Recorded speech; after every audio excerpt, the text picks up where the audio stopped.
12 Economics. Please welcome Mr. Mhlongo. I'm back here with you on a revision session for paper 1 as we prepare for preparatory examination for 2022 to be written tomorrow on the 8th of September.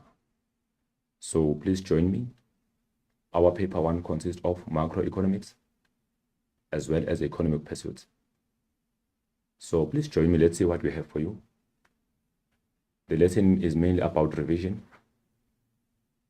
It will also unpack the manner at which you should attempt to answer questions. And the lesson will also give some examples of some questions from previous question papers, and you will see how we are supposed to attempt to answer those questions in case you come across such in the examination. The following are the lesson objectives. This is a revision session or lesson which shows a question paper structure, trains you as candidates on how to approach sections of the question paper, brings forward some examples of questions, e.g., from lower order, middle order up to higher order. So as for the pre-knowledge, you have been taught all macroeconomics topics as well as economic pursuits topic. So this is the structure and classification of topics per paper. So we call this one the question paper structure for both paper 1 and paper 2, but our main focus is in paper 1 to be written tomorrow. Paper 1 equals 2 or is out of 150 marks and is 2 hours. Topics in there. Under macroeconomics, we have circular flow, business cycles, the public sector, and the foreign exchange market. These are topics under macroeconomics that will appear in your question paper tomorrow. And remember, all of these topics will be a part of section A, which is question 1, section B, which is question 2, also a part of question 4, as well as question 5, which is your essay. And then economic pursuit questions. They include protectionism and free trade, growth and development, industrial development policies, as well as economic and social indicators. These topics also are a part of your examination. They will be a part of section A, which is question 1. Section B in question 3, the entire question 3 will be having economic pursuits questions. And then a part of question 4, where we mix both the macro and pursuits. Also, question 6 in section C is also a part of economic pursuits.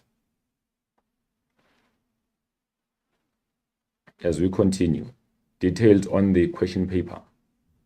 So our paper for tomorrow is 150 marks and it will be 2 hours as usual. And then the paper will be having 6 questions divided into 3 sections. We have section A, which is question 1. It's compulsory. There's no choice in there. As you answer or respond to your question paper, section A is compulsory out of 30 marks and you must answer it. Section B consists of 3 questions where you have a choice now. We have question 2, question 3, and question 4. But then expectations are you choose 2 questions out of the 3. You answer 2. So 2 to 4, of which the candidate must choose only 2 questions. So you answer only 2, you don't answer everything. And then section C consists of 2 questions and you choose only 1 question. We have question 5 and question 6, whereby you choose 1 question to answer. Each question consists of 40 marks. And then section A structure or layout. Remember I said it's compulsory, it's 30 marks. So most of you undermine section A and you end up getting less marks in there. It is very important that you treat each section as an important section. None of these sections is unnecessary, because if you can check section A consists of 30 marks, and that 30 marks is very important for you to pass your examination. So it's very important that you give enough time as you answer section A. Stop guessing. Stop going into the exam room knowing answers while you don't even know the question paper. Ensure that you analyze everything given to you before you give an answer. It is very important. So in 1.1, we have a multiple choice, which is the lower order. It consists of 4 options given. There is a statement and 4 options given. So we have 8 items. Each item is 2 marks. 2 marks, then you work out of 16 marks in 1.1. So it's very important that you grab that 16 marks and put them into your bag. And then 1.2 matching items. You are given column A and column B in there. And it's also the lower order. Each answer is 1 mark. So you work out of 8 marks. It is achievable.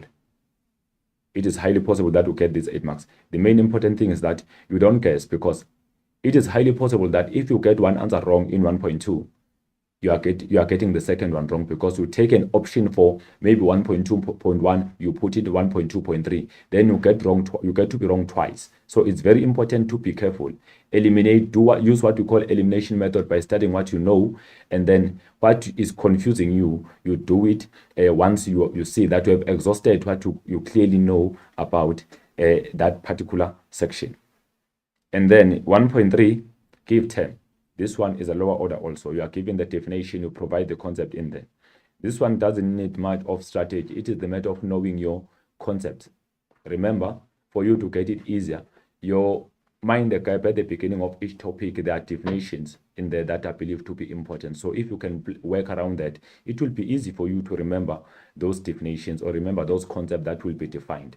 It is 6 marks, and then all in all, you will be working out of 30 marks. So to do yourself a favor, ensure that you get a total or you don't get below 25 marks. That can assist you if ever maybe you happen to struggle along section B and section C. You already have 25 marks to 30 in the pocket. Please treat section A with dignity, give it time it deserves, and then get those marks, because every mark counts. Not only an essay mark is important. I know you guys prioritize essays and neglect section A. The difference here is only 10 marks. So ensure that you accumulate marks. Score these marks in section A and move to the section B or section C. Do not be under pressure. Don't see your peers starting with section C and also start there while you have nothing to offer that much. Ensure that you work according to your strength, because this is all about you at the end of everything. Multiple choice, the strategy now. How can you score more marks? Read the statement with understanding and have an answer in your mind. After that, look for that answer within 4 given options. So it is very important that when you read the question statement in there, you provoke the answer in your mind. Then you look for that particular answer in there. Do not just look for the answer while you don't even understand the statement. Let the understanding give you an option to say, this is the possible answer. As you look in the given options, you simply grab it there. Be precise when choosing an answer, because between given options, one answer is correct and one is close, as they belong to the same or similar content. So be very careful as you choose. Choose the correct answer, not the related answer. Do not guess an answer. Contextualize or classify given options to the statement. Then you can get it right.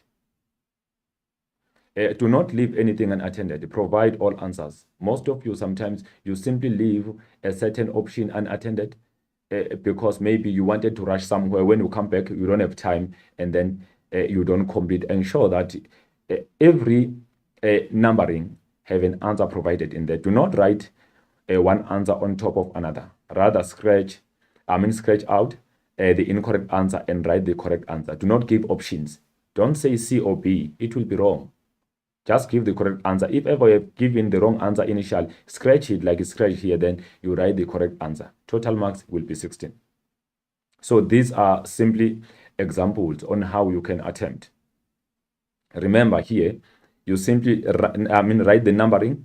It is 1.1.1 to 1.1.8, and then our letters are A up to D. It will be a surprise if you come across some answers maybe being being E, F, G, because remember in 1.1 our options are up to D. Even if you come in with your guess answers, you should not go beyond D, because it ends at D. 1.1.1, the circular flow model of an open economy shows the functioning of an economy that includes the dash sector. So what should you do now? You see, circular flow model of an open economy. Now, in your mind, you remember an open economy has a foreign sector. So it is easy for you to go down and look for the answer to see if you have a foreign sector. So we have a public, a business, foreign, and domestic. Then let's see the given option. It is the foreign sector. So as you read the statement, provoke the answer. Then you go and look for the answer because we have studied. A diagram that shows expansion and contraction periods of economic activity is called dash cycle. So in that case, you remember that there is a business cycle in there that shows the increase and the decrease, the upswing and downswings. So you simply go down and check if there is any business cycle in given options. So we have A, business cycle, B, economic, C, productivity, and D, inflationary. So let's see what is given. A is a business cycle, so it becomes correct. And then we go further. Removal of unnecessary restrictions by legislation is known as. So you go back into your content. Whenever the government removes some unnecessary laws and regulations within the market, then what do we call that? You contextualize. You go straight maybe to a supply side approach in the or supply side policies in your new economic paradigm. You discover the regulation in your mind. Then you go down and look for the regulation. Let's see, A, regulation, B, deregulation, C, centralization, D, decentralization. And then your answer is deregulation.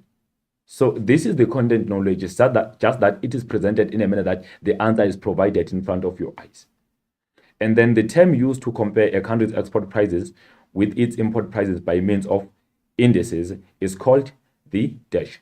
The balance of payments, terms of trade, balance of trade, exchange rate. So you know that when we compare export prices to the index of import prices, something is happening there. What is it? You look for terms of trade because we have done the content, you know. So just look for terms of trade. Let's see if you come up. Yes, terms of trade are there and they are correct. So always try to link before you look for the answer.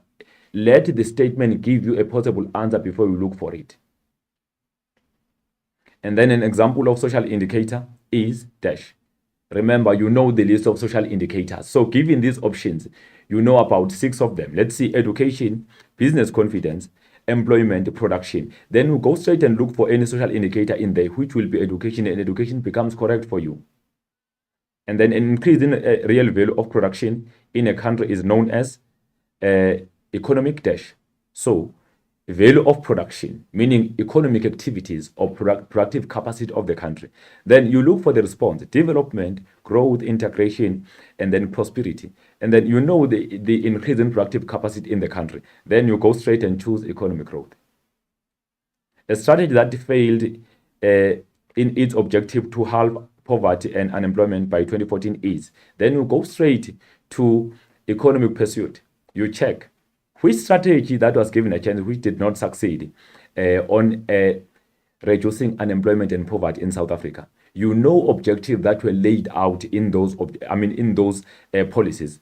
NGP, RDP, ASGISA, and also NDP. Then you check, you know your content, you have covered it. You simply go straight and choose the answer where there is an ASGISA, Accelerated and Shared Growth Initiative for South Africa.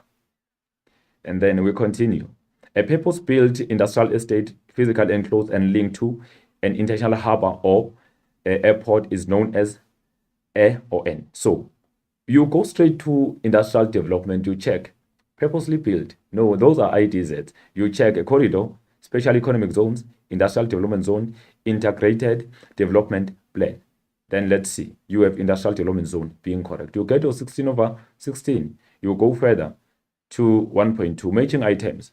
No descriptions for column A before searching for corresponding options. Meaning, if you read the column A concept, you must have an idea of the meaning or of the definition so that you simply pick it up in there. It becomes easy. This allows you to simply pick the correct answer in column B. And always start with answers you know. Avoid answering everything in a sequence. start with answers that you are sure they are correct, number them correct, and write them as being correct. After that, you can see remaining options. If we have 3 remaining options, then you can start working around them precisely until you get the correct answer. But if you simply answer even answers that you are not sure of them, you will come across taking wrong answers into wrong numbering, and then you get it wrong. Because remember, in this kind of question, if you take an answer that is wrong, putting in a certain number that is wrong, you are likely to get 2 answers wrong at the same time. Use elimination method, eliminate answers you know and show that they are correct. Thereafter, concentrate on the remaining options. Contextualize the remaining options to the column A before you get an answer. Do not leave any space. Ensure that you answer everything. It's out of 8 marks. It's also easily achievable. It's highly possible that you can get 8/8 in there. And then we are given from 1.2.1 up to 1.2.8. So let's see. 1.2.1, it's E. So monetary policy, approach taken by the country's central bank to influence spending in the economy. It is indeed correct. And then we look at 1.2.2, it's I. Marginal propensity to consume, proportion of that disposable income that household spend. And then let's look. 1.2.3, it's A. Terms of trade, compares export prices with import prices. It's correct. And then 1.2.4, we have export promotion. It's H. Trade policy that promotes the manufacturing of local products for foreign markets. It's indeed correct. And then we go on 1.2.5, which is open market transaction. That is the buying and selling of government securities to influence the money supply. It is correct. And then 1.2.6 is G. 1.2.6 is incentive. So let's see G. Strategies used to encourage production. It is indeed correct. And then 1.2.7, we have a C. Let's see, 1.2.7 is trade liberalization. So our C says removal of trade barriers. It's correct again. And then 1.2.8 is F. Consumer price index. Let's see F. Measures headline inflation. So it becomes easier for you to respond in this kind of the question because answers are in front of you. It's the matter of you linking the content together. It becomes then a simple thing to get 8/8. And then we continue. Descriptions in 1.3. No terminology per topic or per chapter. Use mind the gap definitions given at the beginning of each topic. Do weekly definition tests to improve your performance in section A. Don't use abbreviations and acronyms when providing concepts. Do not leave anything unattended. This one is very important. Even in the instructions, it's given there in 1.3. Do not use abbreviations. They are not acceptable. You can give it being correct, but it will be wrong because it is not marked. Abbreviations are not marked. We only mark the full concept. So here we are giving give one term for each of the following descriptions. No abbreviations or acronyms will be accepted. Please note that because you find that you know the answer, but you are lazy to write it in full, then you get it wrong. The owners of factors of production in the economy, a summary of the values of different leading indicators into a single value, a statement of the country's trade and the financial transaction with the rest of the world. And then we continue. The organization that promotes peace and harmony between world countries, the main source of revenues for the state, and then funding given to support the relocation of machinery and equipment by foreign direct investments. And then let's see given options. We have household or consumer, the composite indicators, the balance of payment, not BOP. BOP is not given any credit because it is a part of abbreviation. And then United Nations, UN is wrong, but United Nations is correct. Personal income tax or tax. And then foreign investment grant. Then here, if you say FIG, it becomes wrong because now we are abbreviating. So you need to ensure that you write it in full, and that will always give you 6 marks. After that, you have your 30/30. You move further to the next section. Section B, answer 2 questions in this section. Total is 80 marks. So there is a very important, strategy that you need to make use of here. Do not just follow the question and answer. It will be displayed to you. 1 question per main topic and 1 combination questions between 2 main topics, 50-50. Short items, 2.1.1, 2.1.2. Then we have 4 marks for this. And then 2.2, 2.3. That's where you have data response. It consists of 10 marks, 10 marks. And then it becomes 20 marks per question. And then 2.4, a single question, which is the Migli order, e.g. explain, discuss, distinguish, differentiate between draw the graph etc. So in this case, that's where you have to briefly discuss in there, or draw the graph and explain or interpret. And then 2.5, a single question, which is the higher order, e.g., with these kinds of how question, why evaluate. So in this case, it is very important also that you understand what you are supposed to do as you attempt to answer the question. It is very important that you look at mark allocation, especially you look at 2.4. In there is 8 marks. You must provide 4 full sentences. In fact, do not list, because if you are listing, you will be getting only 2 marks for mere listing. 2.5 also, the same thing will apply. You need to ensure that you provide marks according to the question. If ever you evaluate, to look at the failure and the success. So ensure that you divide it into 2 so that you can accumulate your marks easily. And also, in this kind of the question, remember, it's an open question where we need your perspective. We need your understanding of economics in the real world. Ensure that you apply very easy, and ensure that you write in full sentences for you to get the score, or for you to get full marks in this section. So choose SMART in section B. Calculating your guaranteed marks is a major technique to make a right choice of question in section B. Ensure that you have a very, very good choice in there. Do not just choose the question.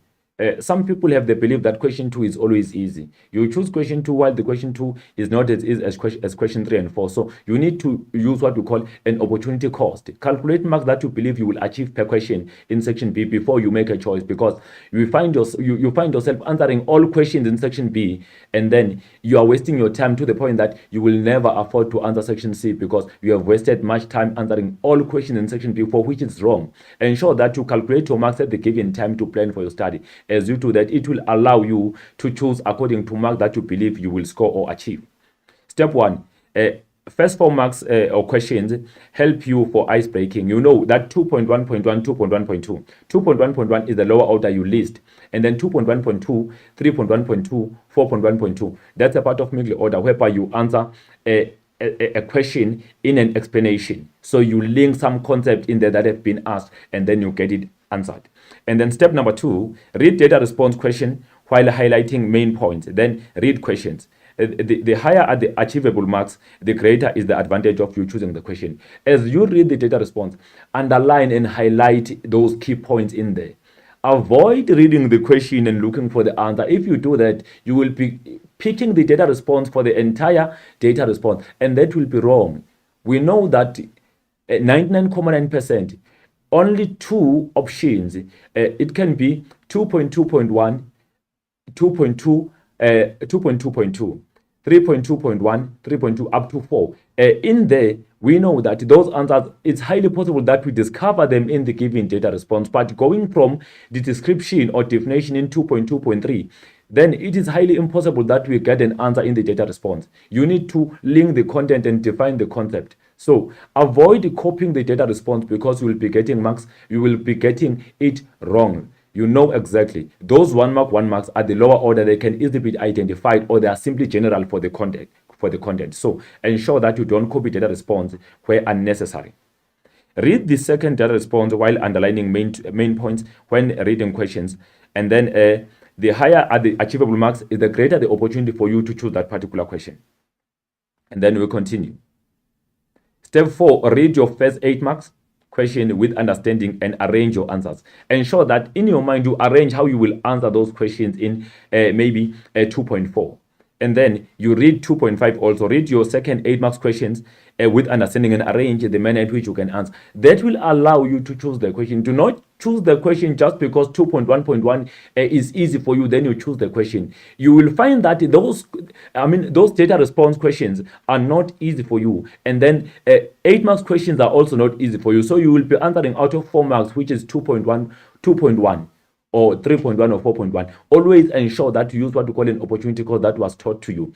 Ensure that the question that will give you more marks is the one that is chosen, to avoid answering all questions. Because now if you answer all questions, the marker will only choose maybe first 2 questions, then you find yourself not being marked, and also have compromised the time for answering in section C.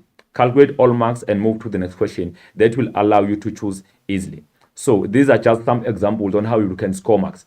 Be able to list in the lower order there 2.1.1, 3.1.1, and 4.1.1. Be able to list the early excitement to the point that you answer it wrong. Some candidate can simply bring here, give two examples of leakages. You simply mention maybe investment spending. It's now wrong because of early excitement. You did not take time to simply answer the question. You simply answered because you believe you know this one. Yes, you know, but you simply answer it wrong because of early excitement. Be careful when you answer each and every question, regardless of how easy or difficult. Ensure that you give it whatever it's supposed to get and get it correct.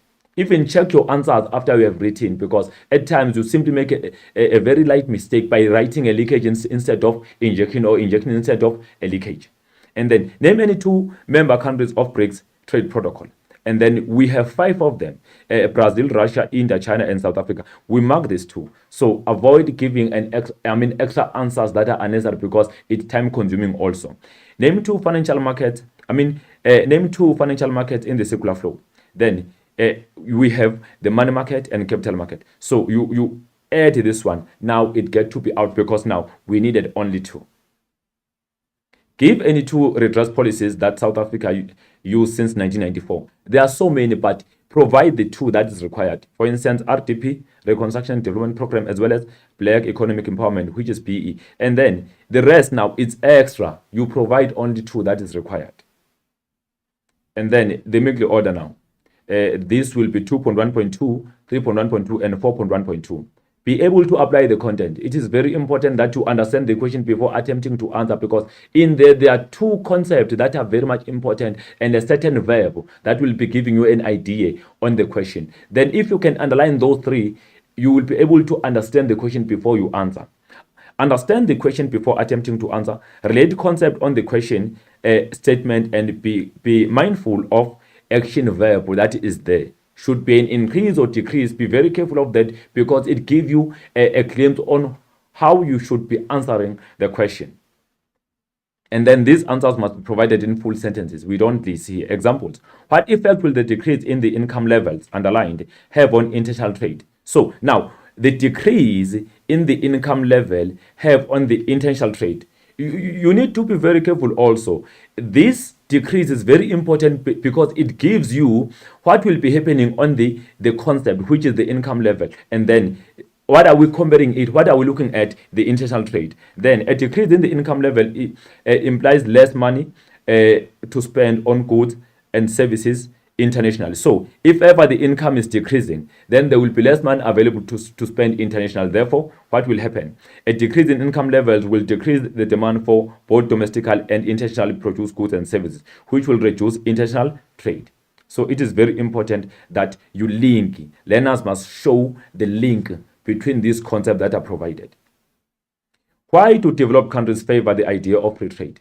So now, developed countries, they favor the idea of the free trade. Link this before you attempt to respond. So it is very important that you understand the theory behind the developed countries, and then you understand also the effect of free trade within the economy. Free trade increases competition, and this encourages innovation, especially in developed countries that have the know-how, meaning they have all those basic resources. So they always favor the free trade because they have basic resources that are well innovative and creative. And then developed countries have free access to resource worldwide needed for mass production in expanded markets. Also, developed countries benefit from trade agreement with poor countries. So they always take an advantage by creating some trade protocols and agreements with the developing countries or poor countries. Free trade reduces regulations on the production of labor, environment, and consumers. Free trade increases the power of multinationals. We know that multinational or strategic industries will always benefit because they have a power of being very competitive as compared to those infant industries of developing countries. How can SMMEs support economic growth? So now we check SMMEs. How can they simply have an impact or improve economic growth in a positive manner? So you have linked already, then you have to answer the question. Increasing productive capacity in manufacturing, creating employment opportunities for structurally unemployed people, increasing competition in the economy, increasing opportunities for exports by local businesses, increase entrepreneurial skills that will lead to higher production and investment. So what matters the most here is for you to understand the question and link those basic terms in there and also the verb, so that you will be able to answer the question understanding is the key. How can indirect subsidies benefit the export producer? Indirect subsidies. So now you need to go back. You know the theory behind indirect subsidies, and then you know the benefits of indirect subsidies to exporters. Then it is very easy for you to simply write the answer down. The export producer can benefit by receiving refunds on the import tariffs tax, tax rebates, or tax concession or tax exemptions. Production costs will decrease, resulting to the increased profits, increased ability to compete in the foreign markets, increase also exports. Again, it's all about linking in there for you to attempt to answer the question. You might know the theory and the content, but if you are not able to link, you will answer it wrong. Ensure that you are able to link to get it correct. How can the South African Reserve Bank use repurchase rate to stimulate the underperforming economy? So now we go straight. How can South African Reserve Bank use repurchase rate to stimulate underperforming economy? Now, you know that we should be applying expansionary monetary policy. So you know the repo rate. You know that it can be used to stimulate underperforming economy if ever we apply expansionary monetary policy. So let's see the action. South African Reserve Bank can decrease repurchase rate to make credit more affordable in the financial institutions, which can increase money supply and increase spending in the economy. And then we continue again. Why should South Africa comply with international standardization when compiling indicators? Now, you know that you go straight to the social and economic indicators. You consider these three international organizations, which is the World Bank, United Nations, and IMF, International Monetary Fund. You check that South Africa is complying. It provides information on their database so that South Africa can easily be measured with other world countries in terms of growth and development. Then why should that be done? Let's see. Complying with international standardization helps South Africa to receive funds to finance their budget and deficits from the World Bank, United Nations, and International Monetary Fund. As they upload or they make provision of the information on indicators, it tends to be easy for this organization to simply give them funding whenever they deserve and whenever they are in need, because they can see the performance of their economic or social variables. And then section B, data response. So in this case, what should be done? I have explained before that you need to read the data response, underlining the basic points in there. So these are just examples of data response questions, and then also how you should attempt to answer. So balance of payments, current account improves. So in this data response, we're given here an information. South Africa's current account deficit narrowed in the fourth quarter last year. It is the first time it reached the level of 1.7% of the GDP in nearly 6 years. And then the improvement in the trade balance of 2016 impacted positively on the current account. So there was an improvement. The trade balance improved from deficit of 38 billion in 2015 to surplus of 15 billion in 2016. This resulted in the balance of payments deficit being reduced from 166 billion to 76 billion in 2016. Adapted from News 24 August 2017. And then 4.2.1 in there. According to the extract above, what was the deficit on the balance of payments in 2016? It is there, you identify. In the extract above, identify the term that calculates the difference between goods imported and goods exported. It is there, and then you identify. And then also, briefly describe the term balance of payment. Then from here, expect no answer from data response. It's highly impossible, 99.9%, it's impossible that you get a response of this nature in there being given. So now you provide your content knowledge. Now, please avoid copying data response in this kind of the question going down, because it is impossible, let me say highly impossible for you to get an answer in there. So, and then the next question, what is the significance of balance on current account? And then the last one, how can the surplus on the balance of payment affect South African economy positively?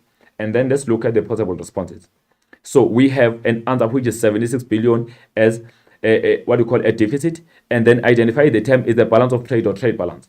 Briefly describe the term balance of payment. Then even if you check the data response, you will never come across this definition, meaning you cannot discover the definition provided in there. It's highly impossible. Ensure that you know your content.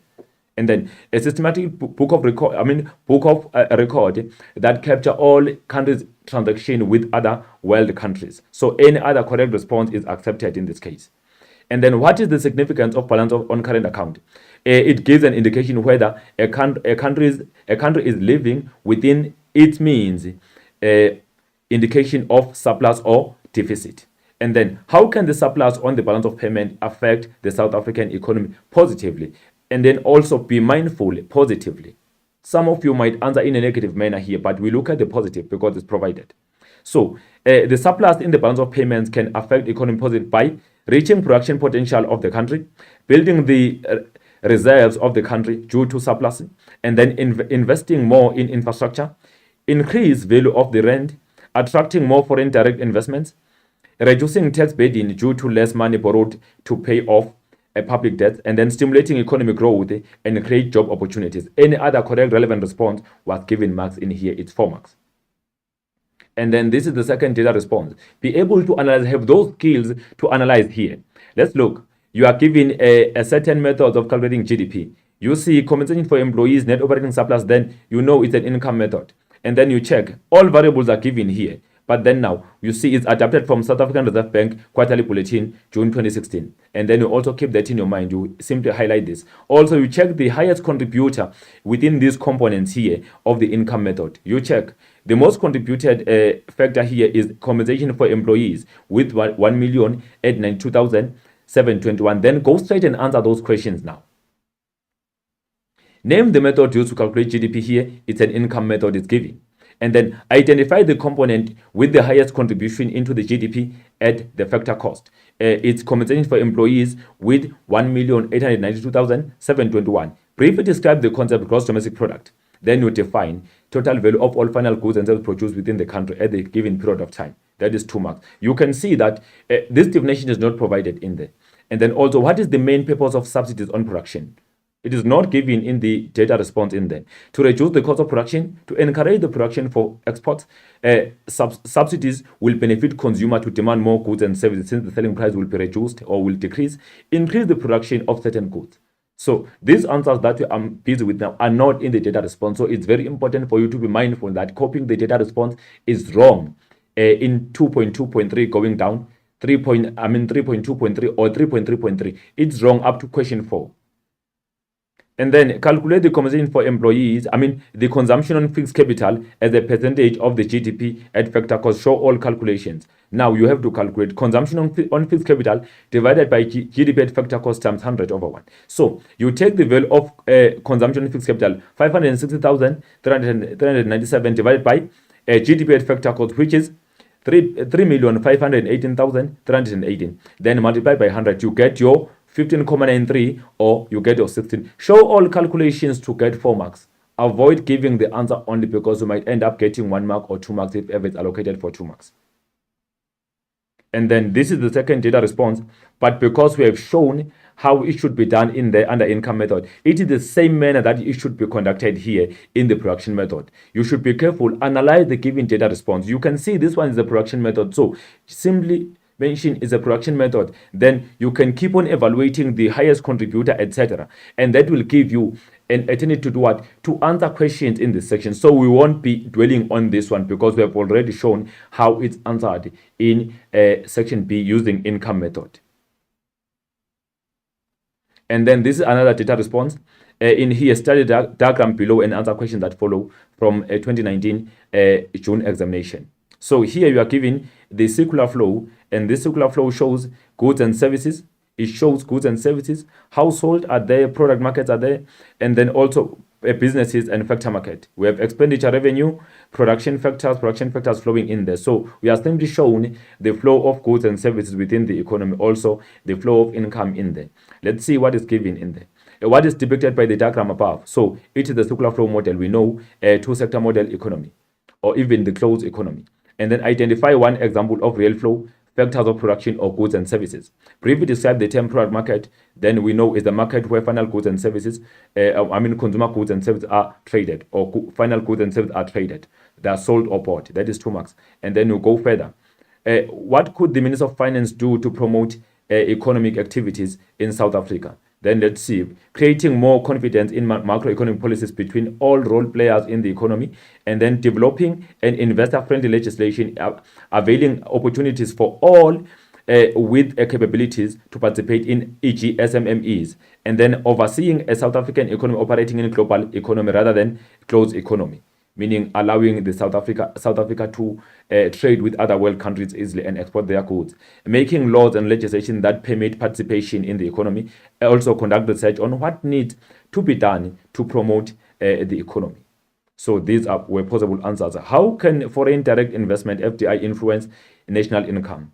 An increase in FDI will influence national income by investing more and injection into the circular flow, which will increase production, increase employment opportunities that will result to greater demand for goods and services, and then increase in aggregate demand, or the multiplier effect. So this is how you're supposed to respond. Ensure that you are fully aware of, we don't pick answers from data response. We contextualize the given data response to the particular topic, and then we answer. It becomes easy if you do so. And then DBA May 2019, study the table below and answer questions that follow. Budget Speech 2018, changes in indirect taxes. So here you have carbon tax, we have estate duty, we have tax on luxury goods, and then increase in tax rates.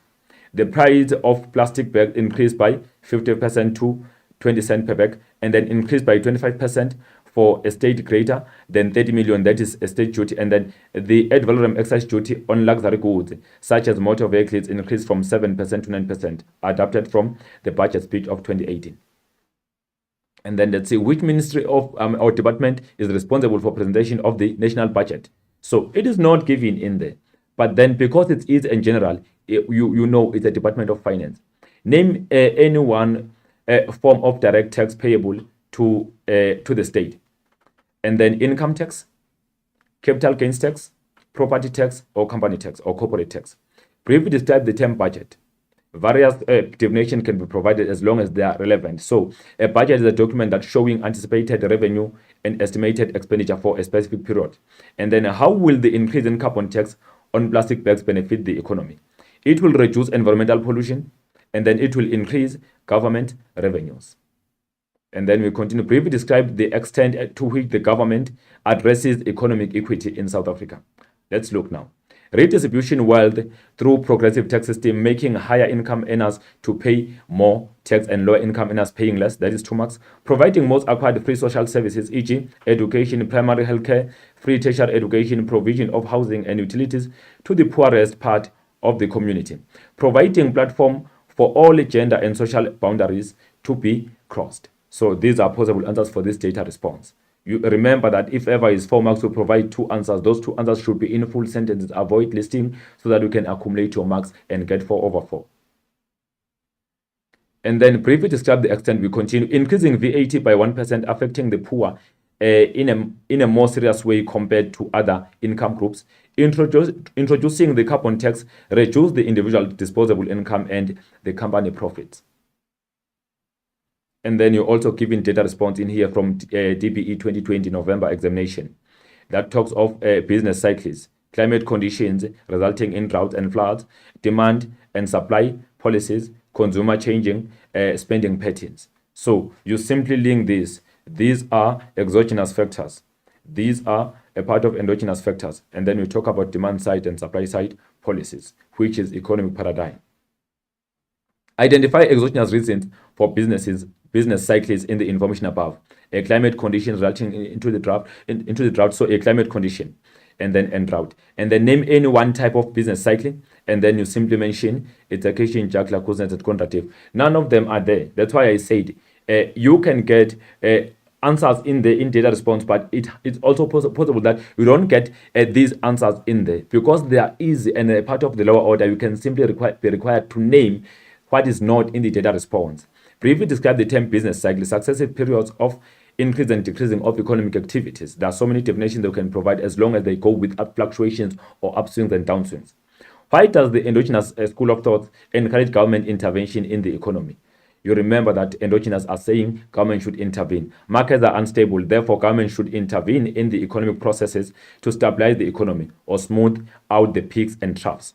The price mechanism failed to coordinate supply and demand in the product and factor market.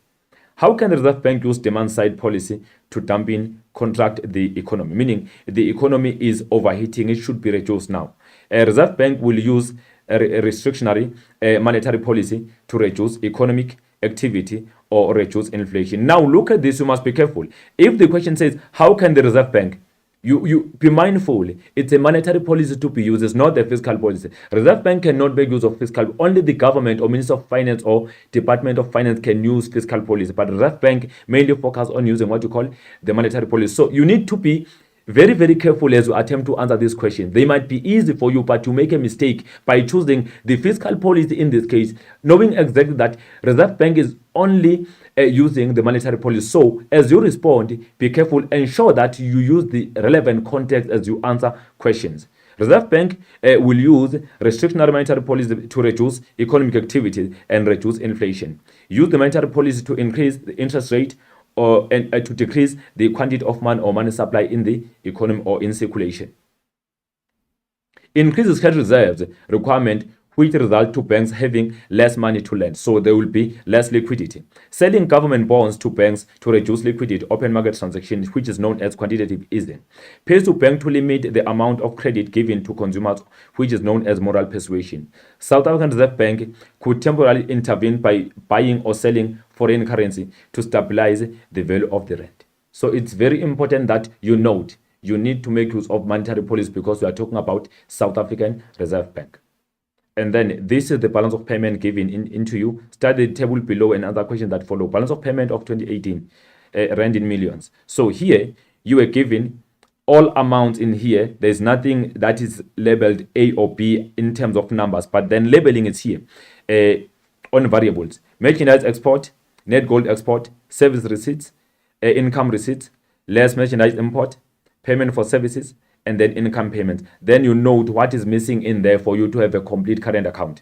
And then going down, balance on current account is given in there, capital transfer account is given, net lending to borrowings from the rest of the world then is given. Now let's see, it's adapted from South African Reserve Bank quarterly bulletin of of March 2019. Let's look at questions. Which item in the current account is unique to South Africa?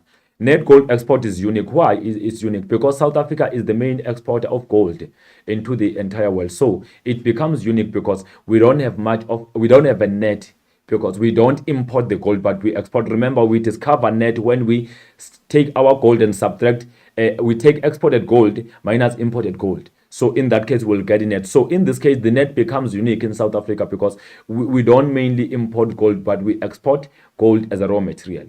Name the missing item A from the current account in the table above. It's a current transfers. Briefly describe the term capital transfer account. It is the net amount and includes all transaction and translating to the ownership of fixed asset, debt forgiveness, and the value of household and personal effects of and financial claims and liabilities of migrants. So in this case, remember, whenever a South African is leaving the country, a person might simply sell his or her own assets and move to the foreign country. As the person moves, the person will be moving with his money as a part of the capital. Then it will be regarded as a capital transfer and will be subtracted in the capital transfer account as what we call an asset. We subtract but call it an asset because it's an outflow. However, in future, the future benefits of that particular capital will be enjoyed in South Africa as person will be returning back into the country. That's why we call it an asset.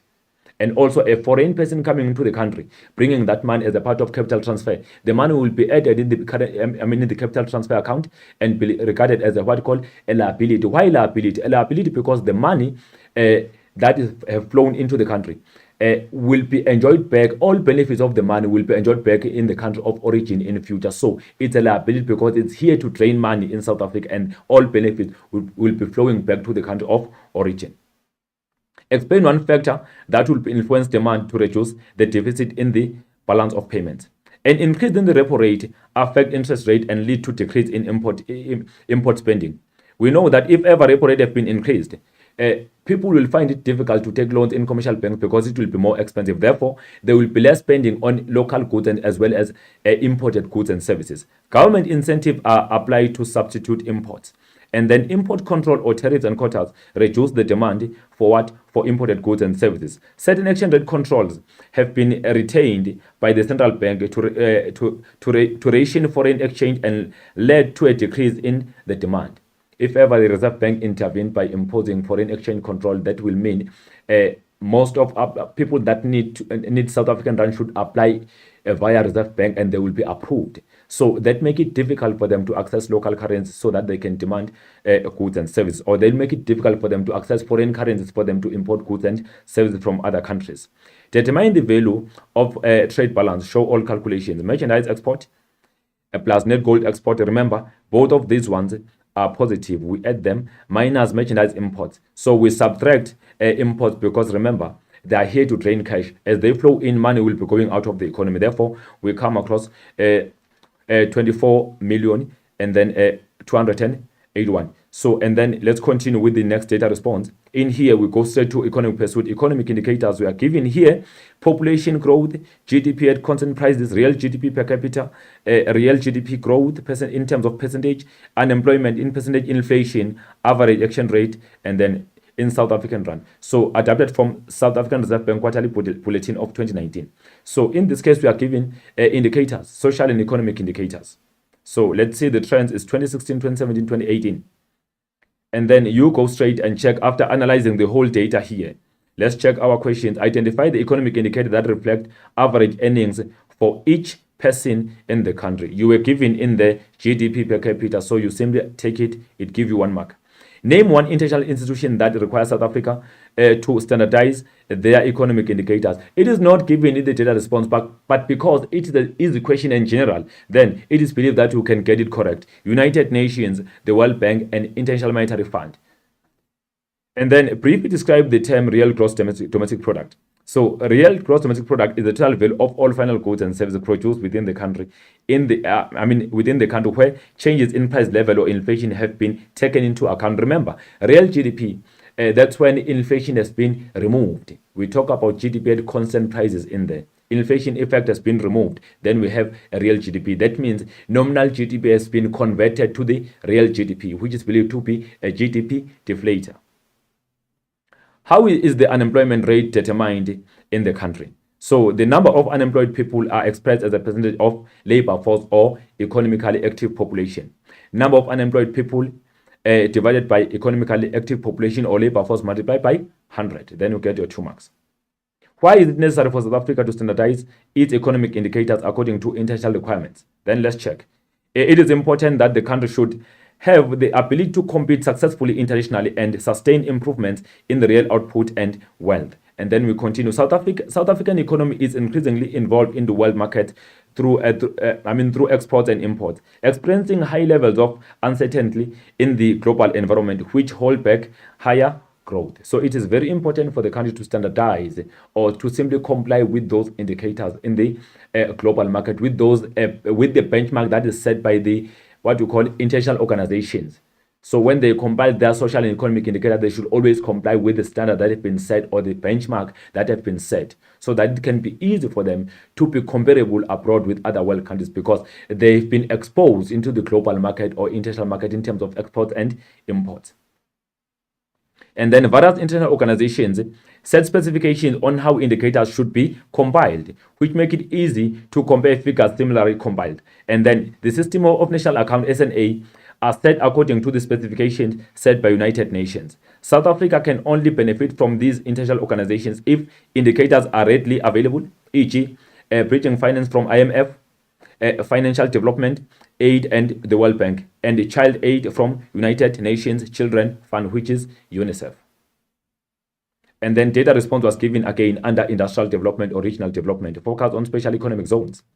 You have to read the extract before answering the questions. The new special economic zone program originated from developments in the national economic policies and strategies, such as National Industrial Policy Framework. The SEZ policy helped to address challenges with the current industrial development zones, which formed the part of the Special Development Initiatives. The Foreign Investment Grant and the Critical Infrastructure Program are some of the financial incentives that promote regional development. And then adapted from Business Report 2019. And then you check your questions.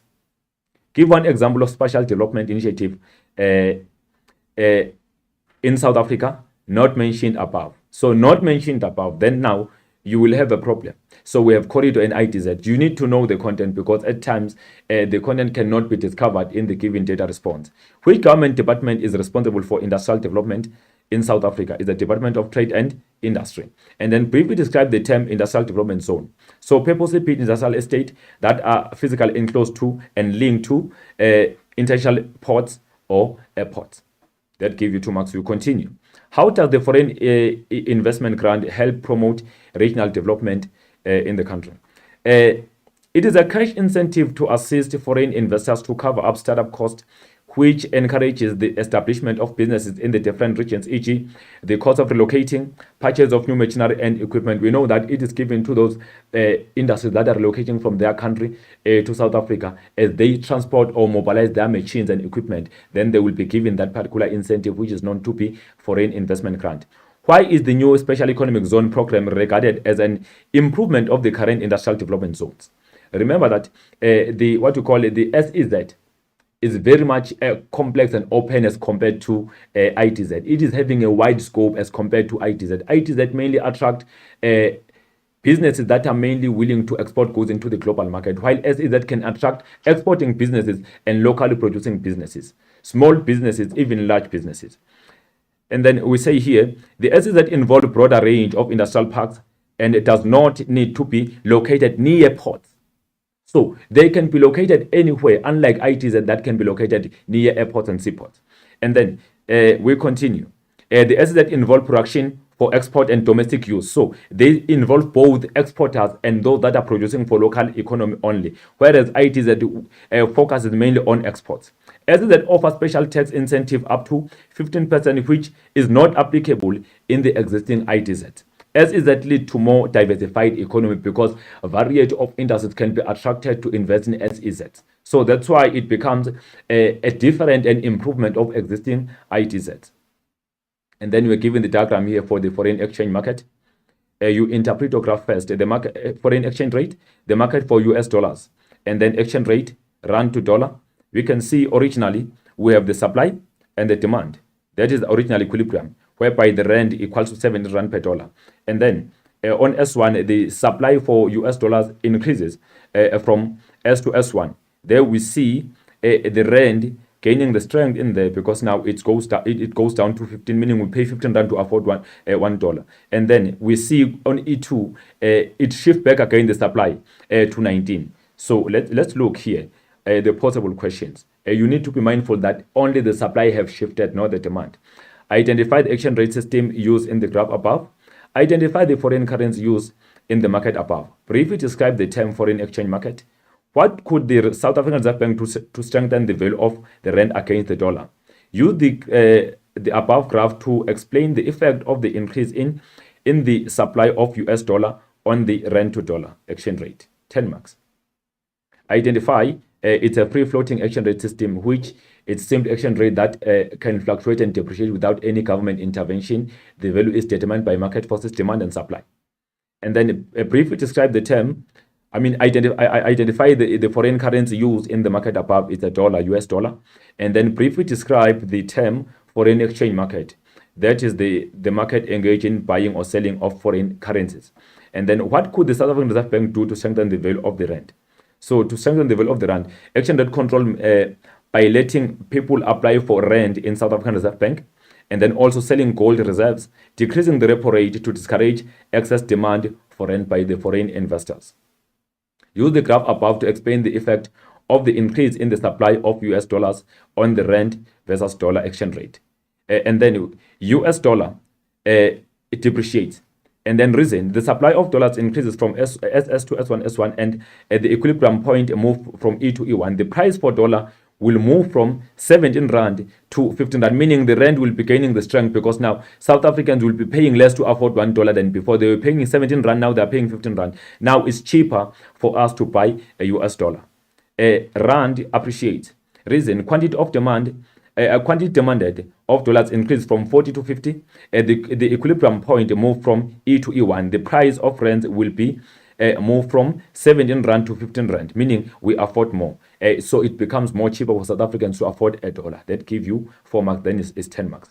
And then how to score marks in section B? That is 2.4, 3.4, 4.4 questions. Know your content, because these questions are just the content knowledge which is available in the learning guides. All learning aids are having this content. We don't evaluate here in 2.4, 3.4, 4.4. It is the content knowledge. So you need to know your content. Also, be smart when answering. Use point form but answer in full sentences. Do not list. Ensure that you use point form but in full sentences. Ensure that the whole idea is provided in that particular sentence or that particular point. Give a minimum of 4 full sentences in order to get full marks. Yes, ensure that you give full sentences to get full marks. Do not just list. If you are listing, you will get only 2 marks. Ensure that you provide full sentences as you answer the question. Again, in case they say distinguish between the two, you ensure that you answer for 4 marks in the first, 4 marks in the second. Do not give 8 marks in one item while you also have a second item to discuss. You are misleading yourself. Ensure that it's 4 marks to get your 8 marks. And then 2.5, 3.5, 4.5, this is the higher order. Be able to apply the content into the real world. Remember, this is where you evaluate. It's a critical question here where we need to see the level of your understanding of a certain concept that should be applied in the real world. Evaluation is there where you evaluate either the failure or the success. You give your viewpoint on what can be done to improve such and such in the economy. So critical thinking is a key to answer these questions where you are required to apply your knowledge to a given situation. So this is the Mickley order out of 8 marks from November 2021. Briefly discuss exchange rate stability and price stability as macroeconomic objectives. This is the content knowledge under macroeconomic or public sector objective that should be provided in here. So, the exchange rate stability, depreciation and appreciation of a currency create uncertainties for producers and traders and should therefore be limited, meaning there should be a stability. The government should manage the economy through monetary and fiscal policies so that the exchange rate remains relatively stable for as long as possible. South Africa pursues stable exchange rates to attract foreign capital. So that means exchange rate should not simply appreciate and depreciate any time. There should be a stability in there so that uncertainties should not be created in the economy, because if ever there are a lot of uncertainties, that bring negative effect to investors. Price stability. In the mixed economy, prices fluctuate as demand and supply change. The frequent and dramatic changes in the prices affect economic growth and employment. So the government attempt to guard against price stability. Price instability. South Africa price stability means inflation rate between 3 to 6% as an inflation target. Stable prices enable firms and households to predict income and expenditure. Investor confidence is boosted by stable prices and attract foreign direct investments. We know that if ever prices are not stable, they create uncertainties in the economy. Investors tend to be pessimistic about the country's economy because prices are increasing and decreasing over time. So those prices that can be volatile, that can lead to investors losing confidence over the country's economy. So it's very important that prices remain stable, not remaining constant or fixed, but they remain stable to the sense that they don't increase or decrease over time, so that investors can have a hope on the country's economy and they can be able to be attracted to invest in the domestic economy. Explain changes in the demand and interest rate as measured to correct the balance of payment disequilibrium. We know that now we move straight to the BOP disequilibrium. Now we need to correct that disequilibrium by using these two, interest rate as well as the demand. So we talk about long-term policies. In here, we refer to the export promotion and the import substitution. This is when the government intervened by promoting export in the means of giving subsidies and some incentive to local exporting businesses so that there will be more of our goods flowing out of the country, which will lead to maybe reduced BOP deficit. Import substitution, meaning using some policies that will restrict the entry of imports into the country, such as import quotas, import taxes, and all other measures that can be used to restrict the entry of imports in South Africa. So using those can simply make imports appear more expensive in South Africa. Because of that, local consumers will simply substitute imported goods by demanding locally produced goods and services. That will always lead to less imports flowing into the country. As a result, then that will simply favor the balance of payment in there or balance of trade. And then interest rates.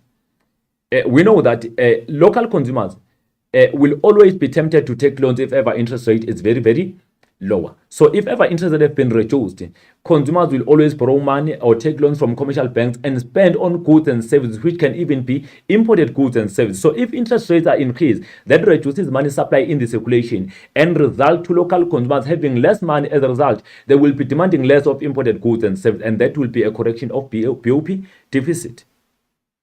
Domestic demand on imports decreases.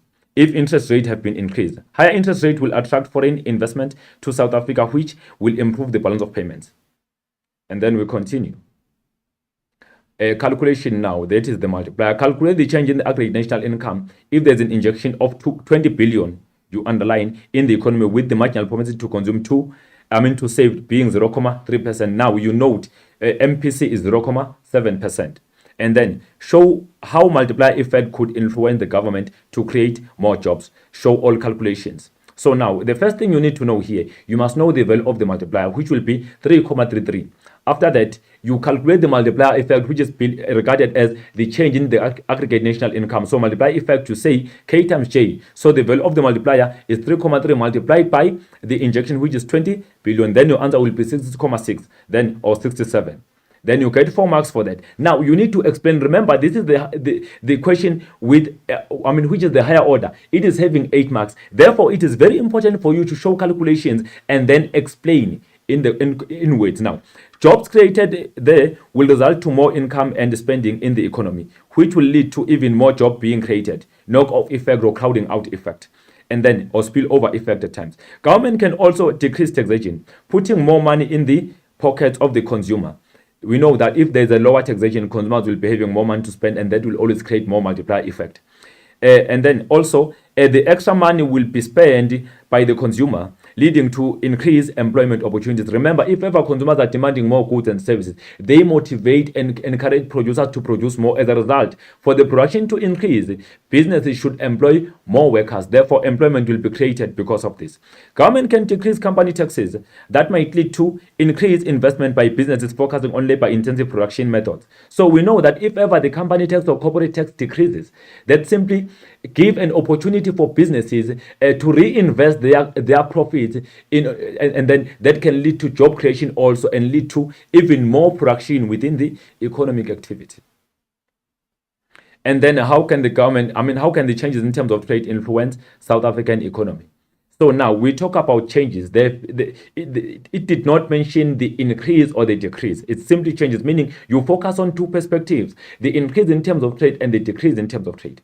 So an improvement in terms of trade comes as a result of increase in export prices or the decrease in import prices, one of the two. And then an increase in export prices would increase economic welfare in the short run. Remember, in the short run, because if our export prices are increasing, that means there will be more foreign earnings on exported goods and services, or net export earnings will be increasing in the short run, because in future, foreign consumers will not be demanding locally exported goods or South African exports because now those goods are expensive. They will find goods that they can use to substitute locally produced goods and services or our exports as South Africa. So it is very important to know that in the long run there will be a problem, but in the short run there will be increasing in terms of trade. And then a decrease in the import prices would result to a less expenditure or less payment on imports in the short term. Higher export earnings and lower import payments may reduce balance of payment deficit in the short term. Less resources would be used to produce exports to pay for imports. Demand for South African exports may decrease in the long run due to high prices. So, like I've said, if ever our exports are becoming expensive as a country, there will be a lower demand in future or in the long run, meaning that our goods will not be demanded at the higher rate abroad. That will lead to our deficit even increasing further, because as our export prices are more, import prices are lower at times, then we demand more imports, and that will lead to the BOP deficit even stretching. And then we continue with the higher order. A decrease in terms of trade comes as a result of decrease in export prices and increase in import prices. A decrease in export prices would decrease economic welfare in the short term as less revenue is earned with the same or less expenditure on imports. An increase in import prices would result to more expenditure on more payment on imports. But this one is only for the short term, because in the long term, South African may discover a certain market that can supply the same goods at the lower cost. Then they will substitute imported goods and services. Lower export earnings and higher import payments may increase the balance of payment deficit in the short term. More resources would be used to produce export to pay for imports. Demand for South African exports may increase in the long run due to lower prices. So as our prices are lower, there will be more demand But if ever import prices are higher, there will be less demand in South Africa. Then as consumers, we substitute imports by demanding locally produced goods and services of the same nature. And then we have an essay structure here. We know that this is a structure that is always attached in your examination question paper. You have your introduction for 2 marks. And then you have the body of the essay, which consists of the main part and additional part in there. The main part will be your 26 marks. In there, it is divided into 2. You have the 8 marks question, which is the mere listing and example, and then you have the 18 marks, which is the discussion of the content. And then you have your additional part, which is for 10 marks in there. And then we'll continue to what you call it, we have the conclusion in there. Remember, in the conclusion, it's 2 marks, then it gives you a total of 40 marks. Remember, introduction is the definition of the concept related to the essay. And then in the main part, you discuss the content and you ensure that you write it in subheadings. And then, in the additional part, still in the body, ensure that question is the higher order. Remember, you need to understand the question before attempting to answer. At the same time, what should you do? You need to ensure that you answer in point forms, and also do not simply duplicate information. Start with answers that you are sure they are correct and go down. Ensure that you answer in full sentences. Avoid listing, because if you list facts, you will get the maximum of 2 marks in there. The rest will not be marked, will be simply clamped together for 2 marks. And then your conclusion, remember, is a higher order. And then as it becomes the higher order structure, you ensure that it should be authentic, and you should be creative. Do not repeat any content from the main part and additional part. And at the same time, do not provide examples. That's why you provide your recommendation on the problem that you have identified in the content on the main part, or as well as additional part of the essay. So essay should be arranged in point forms or subheadings. Use point form rather than paragraph to write your essay. Remember, IMAC, introduction, main part, additional part, as well as conclusion. And then remember 18:18 principle, whereby your 8 marks is for mere listing or subheadings as well as examples. And then your 18 is the discussion of the content. And then the content knowledge and the depth discussion of the concept has a maximum of 18 marks. And then you have your mere listing. We continue. Be aware that listing on the additional part will give you maximum of 2 marks in there, because we are allowed to simply write in full sentences, giving the clear response. Ensure that responses you provide are enough to score maximum marks in there. And then arrange your essay in the point form. Your conclusion should not have any repetition of either introduction, main part, or additional part.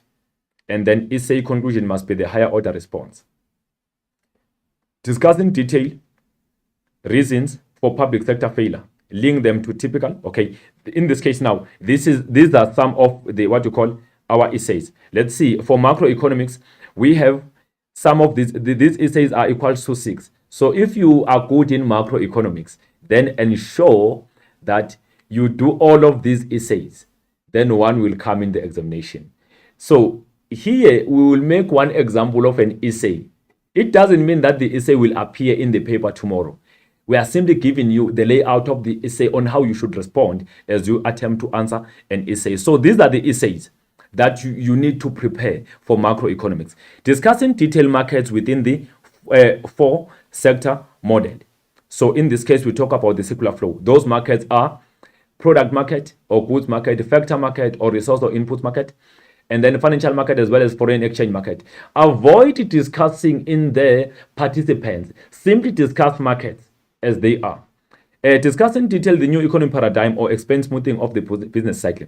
So here, remember, this essay is very much open. The examiner might require you to simply discuss the whole new economic paradigm, which will be on the side of demand side as well as supply side. It will be very wide. Also, the examiner can simply say, explain or discuss in detail smoothing business cycle, where you will be using fiscal policy and the monetary policy. So it is very important that you simply ensure that you understand the question statement before attempting to answer. And then discuss in detail the features underpinning forecasting. This question is one of those questions that is very easy for you to answer. However, if you are not careful enough, you end up answering what is wrong. That is not required. For instance, we had one of questions in this kind of essay saying, discuss in detail all features underpinning forecasting, excluding indicators. Then most of learners for that year wrote economic indicators. So that made them to get it wrong, because the question statement was continuing to say excluding indicators. So ensure that you read the question statement thoroughly. Discuss in detail all features underpinning forecasting, excluding indicators. That's when now you will have a problem, because you start by answering on indicators and you will get 0 because you did not focus on the question. Read the question with understanding. Avoid early excitement. Also, this year in term 1 control test, we had discussed in detail indicators, and then some of learners wrote extrapolation, moving averages, the trend line, the length, for which it was not required. Discuss in detail main objective for the public sector. Please avoid answering the essay that they have not been asked in the examination. We have seen that happening, whereby you come across maybe macroeconomic objective or public sector objective being questioned, but you simply answer reasons for public sector failure. Why are you doing that? Answer the question that has been asked if you choose macroeconomics. Do not bring your very own essay. It is step to find the response being the essay that has not been questioned, even the additional part is offside, is not the answer that is required. Where do you get such? Avoid seeking for the scope unnecessary in those groups of yours. In those groups that you have on Facebook, having people saying you must pay money to acquire scope. It is wrong. No one is having scope for examination. Just study enough and use your time efficiently. Avoid answering the question that has not been questioned. That will make you to get 0 over 4, and that will lead to you failing the examination. Please answer the question as it being asked. Do not bring your own essay in the examination room which has not been questioned. Discussing detailed reasons for public sector failure, link them to typical problem for experience through public sector provisioning. And then discussing detailed reasons for international trade, both demand and supply. So in this case, remember this essay is too long also. This number 6. The examiner can simply say, discuss demand reasons. One can say also discuss supply, but then it can also be a composite to say discuss reasons, both demand and supply. The essay will be too open for you to acquire marks as you need. And then economic pursuit questions. This is question 6 now. Discussing detailed export promotion. So it will depend. The examiner might seek for maybe advantages and disadvantages. The examiner might seek for approaches or methods, advantages, disadvantages. Be very careful. Check even mark allocation as you answer, because approaches might be given 8 marks, and then also advantages might be given 8 marks. That give you 16, and then maybe disadvantages might be given 10 marks. Be very careful as you respond. Look at mark allocation. Unless there is no mark allocation per topic, it's just open, then you answer the way you want. Discussing detailed arguments in favor of protectionism. Remember, there are so many. Be able to answer questions in the arguments in favor of protectionism. And then number 3, discussing detailed demand side approach in promoting growth and development. It is a very wide question. We came across the question in the June examination for supplementary examination, DBE. So that question is very much open. If there are no specifications, you answer everything. You simply exhaust your 26 marks in the mix of responses. Ensure that you provide information as much as you can to avoid losing marks in there. Discuss in detail South African growth and development policies and strategies initiative. So in this case, you have this essay which was added in the examination guideline in 2021 exam guidelines. Here you talk about the GIA, ASGISA, RDP, GIPSA, NSDS, EPWP, NDP, NGP. Those are policies that you need to discuss. So it is very important for you if you, if you answer this question, you look at mark allocation also, because the examiner might simply do what? Might simply give you those to discuss, not open the essay. But maybe the examiner might simply open the essay whereby you discuss any of them. So it is very important for you to know objectives, the definition for the policy, the objective for that particular policy, and then it is also important for you to know the success and the failure of that particular policy, so that you can easily answer your essay. And then industrial development now. Discussing detail South Africa's initiative and overs to regional development. In this case, we talk about the likes of Industrial Development Zone ITZ, Spatial Development Initiative SDI, Special Economic Zones SEZ, as well as corridors. So it is very important again here that you are able to define the and over. We are also you also know what you call those ITZ, SEZ, SDIs, and corridors that are currently in place in South Africa, and you also know the functions or objectives of each and over. That will give you a credit as you respond. It becomes easy if you categorize it like that. And then we continue with indicators now. Discussing detailed economic indicators. You know them, 6 of them. Be able to discuss them. They are very easy in case you choose to answer, say, on question 6. And then discussing detailed social indicators. Also, be very mindful of mark allocation here, because the examiner might allocate marks per those that need to be discussed. It either the question will be opened or the question will be clamped together to the point that the examiner will require you to answer only 3 indicators, not all of them. Simply answer according to the instruction of the examiner. Do not bring your own content that have not been questioned in both of these indicators. And then this is an example of an essay. Discuss in detail reasons for public sector failure, linking them to typical problem experienced through public sector provisioning, 26 marks. And then how can the government improve service delivery in your community? That is 10 marks.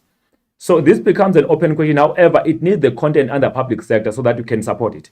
Introduction, that's when we define public sector failure occurs when the government fails to manage economy and the resources under its control optimally. That gives you 2 marks. And then any other corrective nation would be given marks in there. You have management failure. Remember, under management failure, we talk about the management that lacks experience in there. That does not have relevant experience to get the job done. So ignorance, implementation, e.g. implementation of conflicting policies or wrong policies. And then there is apart in the successful public production relies on long-term accountability. Poor accountability can lead to inefficiencies such as corruption, poor service delivery, etc.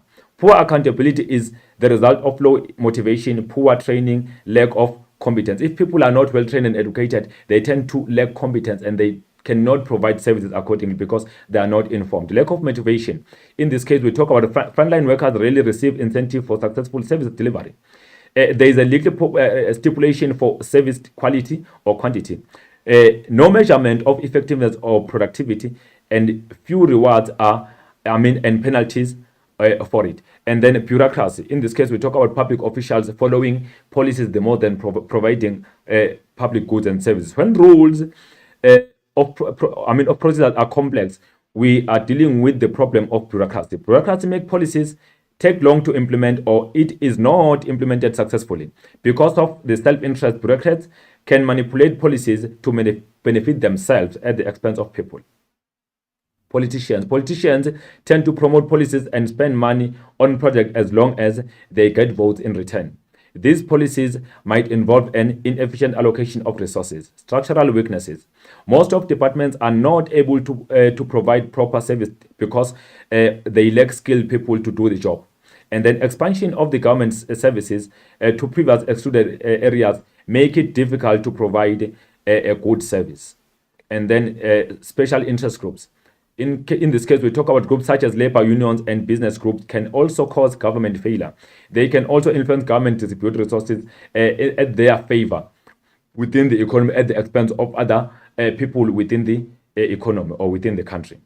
And then additional part. How can the government improve service delivery in your community? Think of your community and assume how can the government improve service delivery in that. The government can assess community needs to avoid wasteful spending. It is very important that content in the public sector is brought back in here. If there can be assessment of social needs, then the government can be able to provide what is needed by the society, not providing what is not needed, because that will be leading to wasteful spending. Monitoring team from the governance must be sent to communities to ensure the quality of service delivery. So the quality should be monitored. What you call the quality assurance should be in place in there to ensure that if ever the service has been delivered, is it in the good quality or it will simply lapse in the short period of time. Government must fight corruption to ensure within municipalities to ensure efficient use of resources. So corruption should be reduced or alleviated or combated completely so that there will be efficient use of resources, not people benefiting themselves at the expense of the society. Municipal officials must be held accountable for and regularly interact with communities. So they should be held accountable, meaning there should be the policy of transparency. So public resources should be communicated to people as they have to be delivered to the society. Then after that, the community is having a power to hold their own leaders accountable. So if ever there is no deliberation of allocation of resources, there will be no accountability process in there. The municipal budget must be transparent to the community. So there must be transparency. So it must be given to people transparent so that they will be knowing and they can expect something out of it. But if it's not deliberated to them, if there's no transparency, it is difficult for them to have better expectations because they are not aware of funds that were allocated for them as a region. And then the conclusion part. The government aims at improving the functioning and efficiency of economy as a whole. And then any kind of what you call conclusion may be accepted only if it's a higher order response and it's a very much critical, not a repetition of the content. So be very careful. Be very careful of an essay. Essay is important like all other sections in the examination. But avoid starting the whole night studying essays and then you go there, you neglect section A and section B. It is very important that you balance yourself and your strategies. For section A, have a method on how to acquire marks. And then section B, have a method on how to get maximum marks in there. And then section C, also have a method. Some of you will start with section C. It's acceptable. Some start with section B. Some start with section C. But then, be very careful. Avoid starting with section C while you know that this question, like you will get nothing out of it. Ensure that you give much effort on the question that you see they will be giving you marks. Verify your responses after writing. Do not simply write and sleep. You simply say you are done with writing. It becomes a problem because you will be sleeping while you did not provide enough information that you even know. Ensure that the 2 hours given to you to write, you maximize it accordingly, use it efficiently. There is no time for sleeping. The examiner will be telling you is 2 hours because he or she knows the depth of the question paper. It is well known. So if you will be writing for 1 hour, 30 minutes or 1 hour and sleep, that is not economics. Ensure that you use your time efficiently. Avoid peer pressure. If you see someone leaving or maybe completing the examination, then you also want to complete. No, it's about you, not about your peer anymore now. Ensure that you score as much as possible marks. Remember, it is very important for you to know or to have a formula on how to pass economics. Strategize in all sections. Number 2, ensure that you have a target. Let your target be clear so that as you plan around, you plan according to your target. It is very much dangerous to go to the examination without any target because that will lead to you falling down. But if you have a target, you plan at a certain percentage, you work around, even your study effort will be around the target that you have set. It is very much necessary that you ensure that you maximize strategies going to the examination. You might know the content and know everything, but if you don't have a proper strategy to respond to the examination, you might go wrong. So ensure that strategies are employed and they should be efficient as you respond to examination questions. I'm wishing you I'm wishing you together with my team the good luck and all the best for tomorrow's paper. I believe if you can conquer the prelim, it will always give you confidence to go for final examination. Nothing will be difficult because educators have taught you everything. It is the matter of challenging you to see how ready are you for the final examination. So assemble yourself, ensure that you go there with the confidence, and then bring all strategies to answer the question paper, and then go through the question paper, answer everything that you need to answer, and choose questions smart. Do not choose questions without having to analyze and use the opportunity cost. All the best. I therefore thank you.